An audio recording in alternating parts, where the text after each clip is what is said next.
maati. Isaan waan godhan hin beekaniiti isaaniif dhiisii itti lakkaa'in cubbuu isaanii. Utuu waan godhan hubataniiti akkana miti jedhee boo'ee abbaasaa kadhate. Ilaali maadaa cinaacha koo isaan fannoo baadhees inni raanfaatiin dhiphina koo isaaniin faayisuudhaaf jedhee kana dhiphadhe.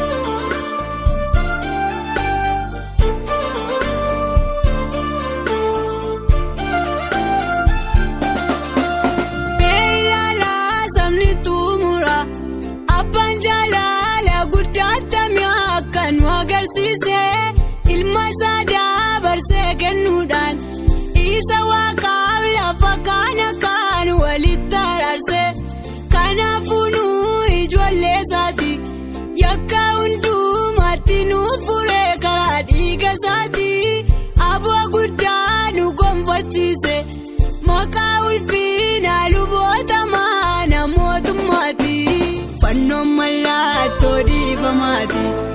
Isaan waan godhan hin beekaniiti isaaniif dhiisii itti lakkaa'in cubbuu isaanii. Utuu waan godhan hubataniiti akkana miti jedhee boo'ee abbaasaa kadhate.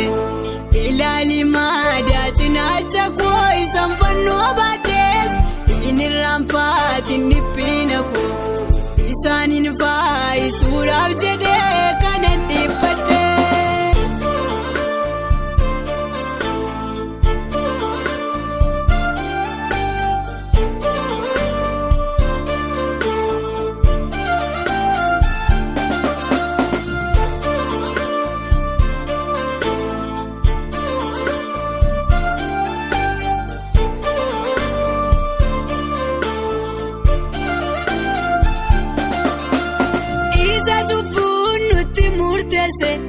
Gatiin cubbuus du'a akka ta'e nu mirkaneesse tokkicha ilma isaa kennuudhaan baabee addoo biyya garbummaa isa baachise mana mootummaatti geeffame murtii argachuuf warra dhiiga dheebotan gidduutti mee itti lakkaa'ii abbaa koo isa wanta godhan kana hundumaan beekaniiti.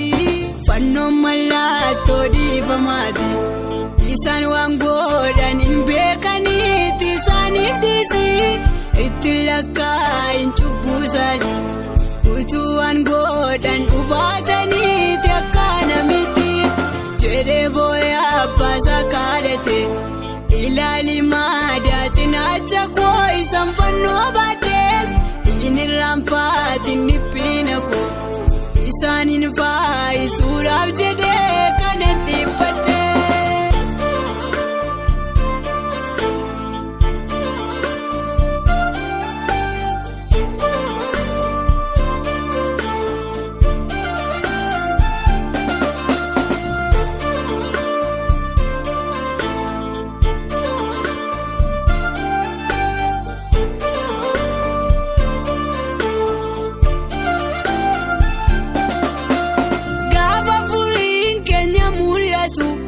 Namni hunduu miidhama samaa ni raanfata godaannis ni namoota fayye garuu madaa Yesuus nama hundumaatti mul'ata warri fayyaan ni dinqifatu cinaacha isaa isa waraanamee madaa barruusaa taasa kan daagatamu miti bishaaniif dhiigni cinaacha isaa keessaa cobuusaa. Fannoon mallattoo dhiifamaati. Isaan waan godhan hin beekaniiti isaaniif dhiisii itti lakkaa'in cubbuu isaanii.